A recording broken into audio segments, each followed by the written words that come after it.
Okay, we're here with Marty Jertson from Ping. He's going to tell us about the new i25 stuff and some of the new Karsten clubs. Yeah, so i25 driver, we'll start there. I mean, the fun part about this driver is that it gives low spin characteristics, which is good for a lot of golfers. Not really pigeonholed to a better player. Certainly the faster swing speed players can pick up more distance using a low spinning driver, but certainly a mid to high handicapper can benefit from a lot of the attributes of a low spinning driver.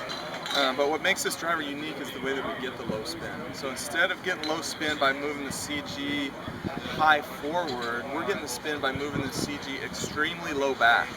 And why is that important? It does a couple really good things for us. As we move the CG low back, we're able to create more perimeter weighting in the golf club. So we can get more weight. You have a lot of weight in the face, and then we have a lot of weight concentrated in the tungsten weights, over 15 grams of tungsten weights in the sole.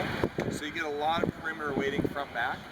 That boosts the moment of inertia on the heel toe, but more importantly on a low spinning driver is to have a high moment of inertia on the axes that controls the gear effect for top to bottom. Okay. What makes low spinning drivers a little bit risky is if you get low spin and you hit it perfect in the middle of the face, when you hit it a little high in the face, you get nosedive tee shot. You get not enough spin, which is a very dangerous thing. So this driver gives low spin, but it's very stable spin, stable launch conditions at the same time. So to go along with that, moving the center of gravity down and back also helps us take a driver. We don't have to play as much static lofted address. So when you don't play as much static lofted address, you can create a more upward angle of attack, which is more efficient from the energy transfer standpoint. Obviously, a lot of the golf community has a better understanding of the term spin loft. It's basically to try to minimize the difference between the dynamic loft delivered at impact and the angle of attack, create a smaller difference between those two. And so we basically want to do is try to give golfers the ability to create launch conditions more like Bubba Watson, play a relatively lower lofted driver, still one that fits them for their game, but create a more upward angle of attack to create more efficient energy transfer. So we get a lot of good benefits from creating low spin by moving the CG extremely far down and back. And the way that we've done it is we use multi-materials, tie 811 body, tie 6-4 face, tungsten weights, we have aluminum muzzles, sleeve titanium screw. Our trajectory tuning technology allows us to fine-tune loft by plus or minus a half degree. And another really cool feature of this product this year is the shaft family.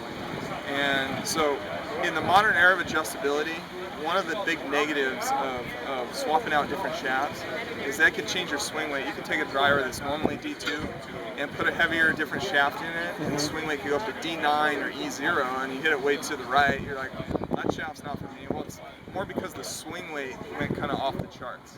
So this shaft family here we call PWR, performance weighting and responsiveness. We make it in a 55, 65, and 75 gram versions, but we vary the CG of the shaft so you can put any of the versions into the club head and it won't change the swing weight of the driver.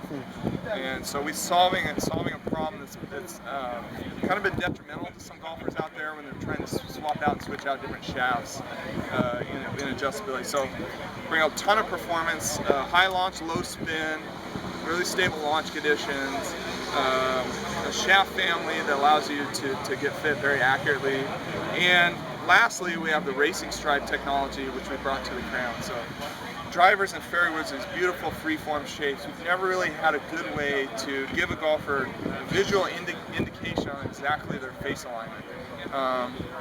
We've done it in a way that is not super contrasting, so you can either choose to use this subconsciously and kind of let it live in the background, or look at it consciously. And we have a really cool manufacturing technique that we use. We put a bunch of lasers on the face. We have a laser that goes right down the middle, and that allows you to use this tool to help with your, create more consistent impact alignments. And now more than ever, the golf community understands that controlling your face orientation impact has a really big influence on your launch conditions. So we want to design products that fit in with what golfers are trying to do in their own golf game. And so by creating a driver that has very low spin loft. You can control the face alignments. I feel like we're delivering a lot of performance. So the I25 driver's got the racing stripes. The I25 fairwood's got the racing stripes as well. Yeah, that's true. Yeah, the fairway wood has a racing stripe as well, and we didn't change the dimensions of it. So the racing stripe itself is exactly ball width, and that's pretty important. Because we've done a lot of research on putter, especially in the putter category, on the most effective alignment aids. And one big aspect of that, there's two big aspects that exist in the racing stripe that we learned from that. One is an uninterrupted line that extends from the front to the back. So our gnome putter, our Sydney putter, our new catch putter, the Answer T, our new Answer T putter, and the Scottsdale TR, they all have this long continuous line from the front to the back. That's key in terms of the optographics and alignment. And the second one is ball width. Certainly ball width is not new, but our recent study in alignment confirmed that having ball width size alignment aids is extremely effective in terms of really hitting home with resonating with golfers out there. Very cool.